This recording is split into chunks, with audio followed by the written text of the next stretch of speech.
కేసీఆర్ గారు తెలంగాణ రాష్ట్రం వచ్చిన తర్వాత రైతుల సంక్షేమమే ధ్యేయంగా రైతుల కష్టాలన్నింటినీ కూడా పరిష్కారం చేయడమే లక్ష్యంగా పరిపాలన ప్రారంభం చేసినటువంటి క్రమంలో 6 ఏళ్ల కాలంలో తెలంగాణ ప్రాంతంలో ఉన్నటువంటి రైతులందరినీ కూడా చైతన్యం చేసి తెలంగాణ ప్రాంతంలో ఉన్నటువంటి రైతుల సంబంధించినటువంటి ఇబ్బందులను కష్టాలను ఒక్కొక్కటిగా పరిష్కారం చేసుకుంటూ ముందు పోతున్న తరుణంలో ప్రత్యేకంగా 24 గంటల కరెంటు, రైతు బంధు, రైతు బీమా, అదేవిధంగా ఎరువుల పంపిణీకి సంబంధించి రైతు వేదికలను కూడా ఏర్పాటు చేసి రైతులకు ఒక గొప్ప భరోసాను కల్పించినటువంటి ముఖ్యమంత్రి కల్వకుంట్ల చంద్రశేఖరరావు గారికి హృదయపూర్వకంగా ఈ సందర్భంగా కృతజ్ఞతలతో ప్రత్యేకంగా ఈరోజు కరోనా వ్యాప్తి చెందుతున్న సందర్భంగా ముఖ్యమంత్రి గారు ప్రతి గ్రామంలో ఉన్నటువంటి పండించినటువంటి ప్రతి గింజను కూడా కొనాలని గొప్ప ప్రణాళికను సిద్ధం చేసి ప్రతి ఒక్క రైతు పండించినటువంటి ధాన్యాన్ని కొనుగోలు చేస్తున్న ఈ తరుణంలో పోయినసారి జరిగినటువంటి కొన్ని రైతులు పడ్డటువంటి ఇబ్బందులను ప్రత్యేకంగా రైతులు ఎదుర్కొన్నటువంటి సమస్యలన్నింటినీ కూడా కలెక్టర్ గారు మరియు జాయింట్ కలెక్టర్ గారి సమక్షంలో గౌరవ ముఖ్యమంత్రి గారి ఆదేశాల మేరకు మంత్రివారి కొప్పులేశ్వర్ గారి సమక్షంలో మొన్న జరిగినటువంటి జిల్లా సమావేశంలో సమస్యలన్నీ పరిష్కారం కోసం ట్రాన్స్పోర్టేషన్ వల్ల జరిగినటువంటి ఇబ్బంది కానీ తప్పాతాలతోని రకరకాలుగా ఈ యొక్క ధాన్యానికి సంబంధించినటువంటి దాన్ని తక్కువ చేస్తున్నారు కాబట్టి ఖచ్చితంగా అక్కడ ఫ్యాన్లు ఏర్పాటు చేసి ఎట్టి పరిస్థితుల్లో రైతులకు రైస్ మిల్లు దాకా పోయేటువంటి ఇబ్బంది కలగకుండా ఈ యొక్క పాడి కొనుగోలు సెంటర్లలోనే వారికి సంబంధించినటువంటి ఈ యొక్క రసీదులను కూడా ఇచ్చి వాళ్లకు ఇబ్బంది లేకుండా చూడాలని ఆదేశాలు జారీ చేయడం జరిగింది. అయినా కూడా సన్న బియ్యానికి సంబంధించి కొంత రైతులు ఇబ్బంది పడుతున్నటువంటి సందర్భం, దాన్ని ప్రత్యేకంగా ముఖ్యమంత్రి గారి దృష్టికి, మంత్రివర్గ దృష్టికి తీసుకోవడం జరిగింది.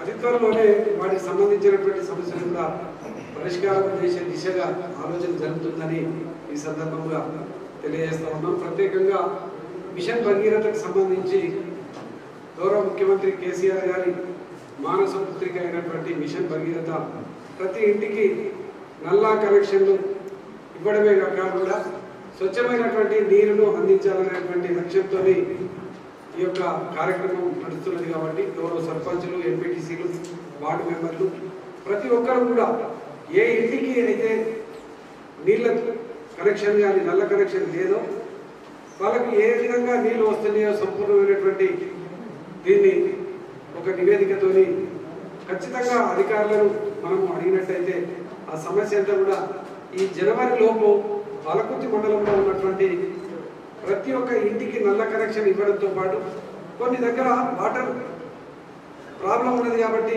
ఓవర్ ట్యాంక్లను కూడా మళ్ళీ నిర్మాణం చేయడం జరుగుతుంది. కాబట్టి అందరూ కూడా దీని విషయంలో ప్రజలకు అసౌకర్యం ఎక్కడైతే కలుగుతుందో దాన్ని సంపూర్ణంగా తప్పకుండా తెలియజేయాలని సందర్భంగా అందరినీ కూడా ప్రత్యేకంగా మేము సర్పంచులకు, ఎంపీటీసీలకు, అదేవిధంగా వార్డు మెంబర్లకు, ఎంపీటీసీ సభ్యులకు అందరినీ కూడా మేము ఈ సందర్భంగా కోరుతా ఉన్నాం.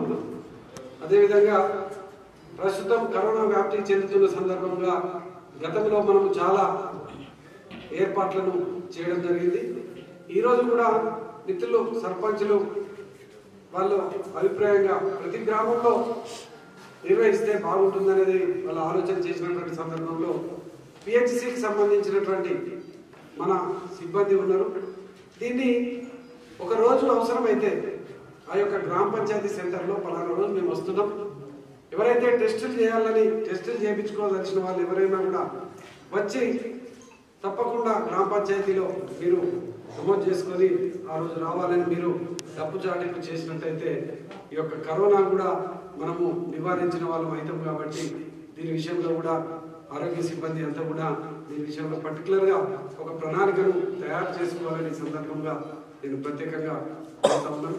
గౌరవ ముఖ్యమంత్రి కేసీఆర్ గారు ఈ యొక్క తెలంగాణ రాష్ట్రాన్ని అభివృద్ధి పదంలో నడిపించడానికి జరుగుతున్నటువంటి ఈ యొక్క పరిపాలనలో మనం అందరం కూడా సంపూర్ణంగా కష్టపడి ఈ యొక్క ప్రభుత్వం ఇస్తున్నటువంటి సంక్షేమ అభివృద్ధి పథకాలన్నింటినీ కూడా ప్రజల వద్దకు తీసుకువెళ్ళి ప్రజలకు ప్రభుత్వానికి వారసులుగా ఉన్నటువంటి మనం అందరం కూడా ఈ యొక్క సంక్షేమ పథకాలను సంపూర్ణంగా ప్రజలకు అందజేయాలని సందర్భంగా ప్రత్యేకంగా తెలియజేస్తూ, అట్లాగే చాలా మందికి రేషన్ కార్డులు కానీ అదేవిధంగా చాలా మంది పెన్షన్ల కోసం అప్లికేషన్ పెట్టిన వాళ్ళు ఉన్నారు.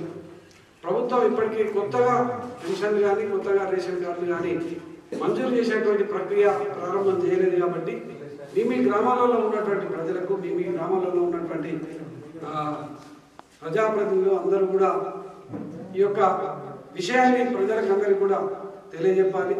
ఎప్పుడైతే ఈ యొక్క మీరు పెట్టినటువంటి అప్లికేషన్ అన్నీ కూడా సంపూర్ణంగా మనకు సంబంధించి ఈ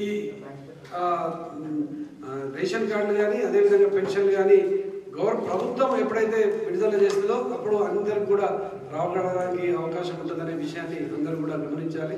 గత చాలా రోజులుగా ఇక్కడ ఎంఆర్ఓ రెవెన్యూకి సంబంధించినటువంటి ఇబ్బందులు ప్రతి సర్పంచ్ కానీ వార్డు మెంబర్లు కానీ అదేవిధంగా జెడ్పీటీసీలు కానీ ఎంపీటీసీలు కానీ అనేక రకాలుగా ఇబ్బందులు పడుతున్నారు కాబట్టి ఖచ్చితంగా ఈ యొక్క ఎంఆర్ఓ సంబంధించినటువంటి నిధులు సరిగ్గా నిర్వహిస్తలేరని ఈ 2 సమావేశాలకు కూడా హాజరు కాలేదనే ఆలోచన ఉంది. ప్రజాప్రతినిధులందరూ కూడా ఏకాభిప్రాయంతో ఎంఆర్ఓ గారిని సరెండర్ చేయాలనేటువంటి ఆలోచన తీర్మానం కూడా చేయడం జరిగింది. దీని మీద ఖచ్చితంగా కలెక్టర్ గారు జేసీ గారు ఒక మంచి నిర్ణయం తీసుకోవాలి. ఎందుకంటే ప్రభుత్వంలో చేస్తున్నటువంటి పనులు ఇక్కడ పర్టికులర్గా నాకు కార్యాలయం లేదు, ఎంపీడీఓ ఆఫీస్ కోసం ల్యాండ్ కేటాయించాలని చాలా రోజులుగా చెప్తున్నాం. పర్టికులర్గా మా ఆర్ఎండ్బికి సంబంధించి పంచాయతీరాజ్కి సంబంధించి సమావేశాలు పెట్టుకున్నప్పుడు కూడా డబుల్ బెడ్రూమ్ హౌసెస్ పాలకుర్తి మండలానికి సంబంధించి మనం కట్టుకోలేదు. వీటిని వెంటనే నిర్మాణం చేయాలంటే మన స్థలాలను కేటాయించాలని పర్టికులర్గా చెప్పినా కూడా ఇప్పటి వరకు దాని మీద కూడా చర్యలు లేవు. మరి ఎక్కడనైనా ఇప్పుడు గ్రామాలకు మనం గతంలో డబుల్ బెడ్రూమ్ హౌసెస్ మంజూరు చేసినాం. వాటిని ఏదైనా ఒక ప్లేస్లో గవర్నమెంట్ ప్లేస్ ఎక్కడుంటే అక్కడ వాటిని అన్నింటినీ కూడా ఒకటే ప్లేస్లో ఈ మండలానికి సంబంధించి ఈ గ్రామాలకు సంబంధించి 10 ఉన్నాయా 20 ఉన్నాయా అన్ని కూడా ఒకటే కాడ కట్టడానికి కూడా మనం ప్రణాళిక సిద్ధం చేసుకోవాలి. దీని మీద ఖచ్చితంగా ఒక నిర్ణయానికి రావాలి. లేకపోతే ఆర్ఎండ్బికి సంబంధించినటువంటి అధికారుల మీద కూడా దీని విషయంలో తప్పకుండా మేము పై ఆఫీసర్కు వాళ్ళ మీద కూడా మేము చెప్పడం జరుగుతుందని ఈ సందర్భంగా నేను పర్టికులర్గా తెలియజేస్తున్నాను.